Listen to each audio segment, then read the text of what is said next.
Hi, welcome to another video from Exit Strategy. Mochismo Eugene. Thank you for joining me. Please like, subscribe, share, give a thumbs up for the video if you found it helpful, and pass it on if you believe someone else would benefit from it. I would appreciate that. You know, the narcissists are always looking for some problems. They're always looking for trouble, and they have to do this because in a lot of cases, they are hurting for supply. They're hurting for fuel, and they're very problematic. They're very argumentative. They're just very chaotic people. And I'm going to discuss just something very petty for you all who are out there that are bound to encounter something petty such as this or something similar. And this is just to prepare you because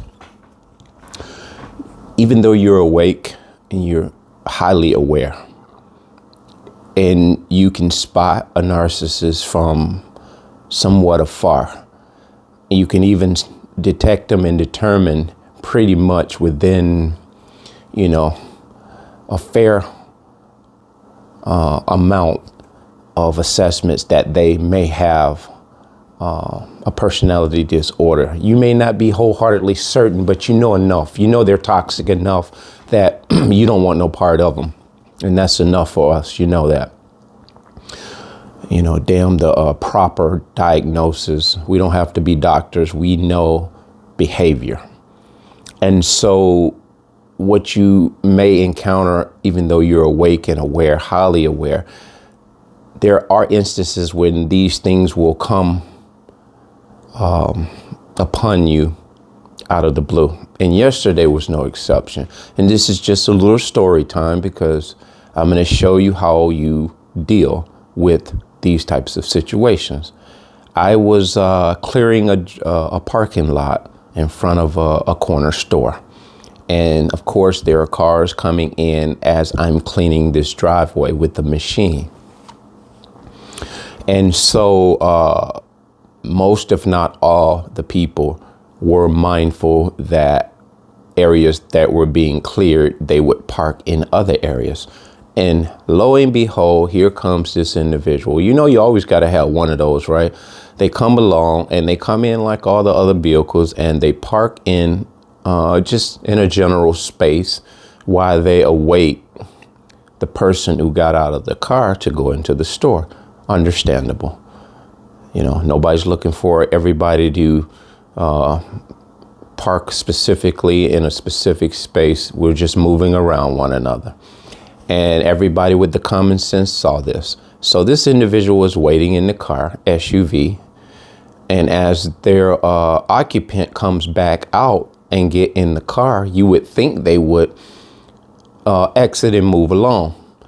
They proceeded as though they were going out of the entrance. There's like 2 or 3 entrances to come into this parking lot. It's a pretty big parking lot, but with all the snow and stuff, it's very congested as well. And I'm anticipating this individual going out of the driveway or the entrance and heading on home or down the road. I noticed they stop and they park. Well, not park, but they stop and they stay there in that one spot. And so I wait what looks like forever. Realistically, maybe about 30 seconds, 45 seconds, maybe even a minute.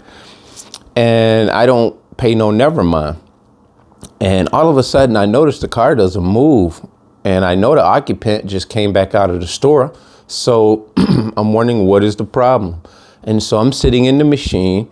And for some reason, I just decided to look towards the inside of the vehicle in that direction of the driver. And guess what I discovered? This individual has gotten a platter from in the store, chicken wings or something, and they proceed to sit there and go to town on these things. And I wait another minute. And you won't believe it. They were sitting there having a full-on dinner, man, full-on lunch. And the other occupants in the car, I believe the child, older child, probably 16, 17, if I had to guess, they went in to get this platter for this mother or this female that was driving.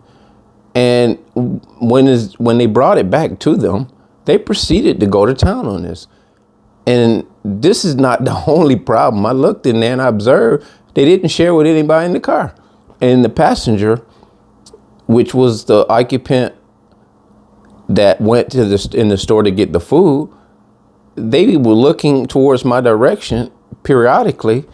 And you can almost see the body language of them kind of saying within themselves, mom, auntie, grandma, whoever, this guy has got to finish this driveway. You know, you can just tell that this was very uncomfortable for this child. And this is what narcissists will do. They will put even their children in awkward positions. Case in point, you will get a narcissist. They will go to Walmart. And I've used this analogy or this example many times because this is very true. They will use their children to go to Walmart or a drugstore, and they will train their kids either how to shield them while they steal, or they will train their kids or groom their kids how to steal. And in doing this, they know that if a child gets caught with this property in their possessions, they're minors. They won't go to jail as opposed to an adult getting caught with this merchandise. That's shoplifting. It's shoplifting either way. But most often, they would remand this child to their parents. And a lot of times you'll notice that the parents will play dumb, like, what are you doing taking stuff out of here? You don't supposed to take that. And the child's looking at their mom like this. They want to say so bad, but mom, you told us that. So this is what you're dealing with when you have people with no boundaries. They don't abide by the rules like you and I do. They don't see boundaries. They make their own rules. They'll do something that they forbid you to do, but they'll also walk around and pretend like they're against stealing. They're against cursing. They're against not paying their taxes. All this serves to do is to make them appear like they're these goody two shoes. They're these people that can't do any wrong. Nothing against someone who holds their ethics in high esteem. Empaths, we pride ourselves on the fact that we do the things that we know our convictions tells us to do or not to do, depending on what it is. But we won't go around airing it out, want everybody to know that we're this person. It actually shows. And because it shows, we are despised. We are despised, secretly despised, because we can hold the course. We can hold the course. We can stay in our lane for the most part. We can mind our business. We can sit at the lunchroom, dinner table, or at work without even gossiping, without even talking down on someone. And for this, you stand out. It makes you look like you're better than them. But I found this very, very crazy. This woman sitting in this car, man, she was just eating this whole platter of chicken wings. And you would think that out of courtesy or consideration, I mean, it's kind of like she made up in her mind, he can just do these other areas. I'm about to eat my wings right now. And maybe that was her justification there. And so this video, in ending this video, what I did, like I just suggested, I just did other areas. I did other areas until she left. And this is how you're going to have to deal with these people, because you have to count the cost. You have to count the cost, because these people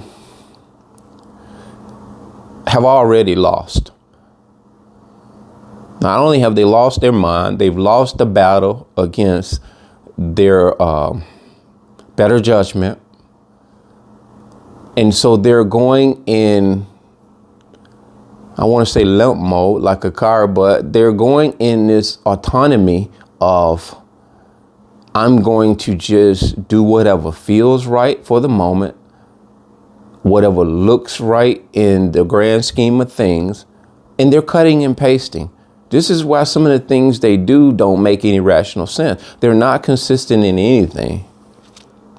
Even in their inconsistency, they're not consistent. Because they're attaching themselves to a lot of different people's personalities, behaviors, ways of doing things. And they're very self-absorbed. So when these chicken wings came out, you would have thought out of dignity, she would have went home and share it with the family or whatnot, but it was all about them. So be mindful, guys. I want you to understand that just because you're awakened and you're aware, there are a lot of instances where, just like this one, you will have someone in Walmart, they will park their cart right in front of you. They will block an aisle. Say if you got to go down the aisle to get mouthwash, and you will pretty much hold your peace for as long as you possibly can. And you'll say, excuse me, can I get one of those real quick? And you'll find they'll snatch that cart like, how dare you come and interrupt me while I'm doing nothing but getting in the way. They blocking. They always blocking. And you'll go, the best thing to deal with them in that respect is if you can't get to that mouthwash and you determine that this person, you can sense that these people have agendas. And if you sense this, just go get your other things in other aisles and then swing back to that aisle. Because if a narcissist knows it's something that you really want and it's something you're trying to get to, they will pretty much purposely block that. This is how disturbed and low and petty and out of tune with respect they are. And this is not just something we're pulling out of the air. These things, now that we're awakened, we know that these things are happening in real time. We, in times past, before we could connect with why a person did this, we would pass it off like, oh, we would give them a pass in our mind saying, oh, they probably don't even know that I'm here, or they probably got their mind on something else. And we will correct about all of that. They have a lot on their mind, and it's not you, and it's not consideration for you. So this is something, even though you're awake and you're aware, this is a daily grind. This is real out here. And if you're going out minding your business, that doesn't wholeheartedly mean that you're going to be unscathed or uninterrupted by these demons. So that being said, bless.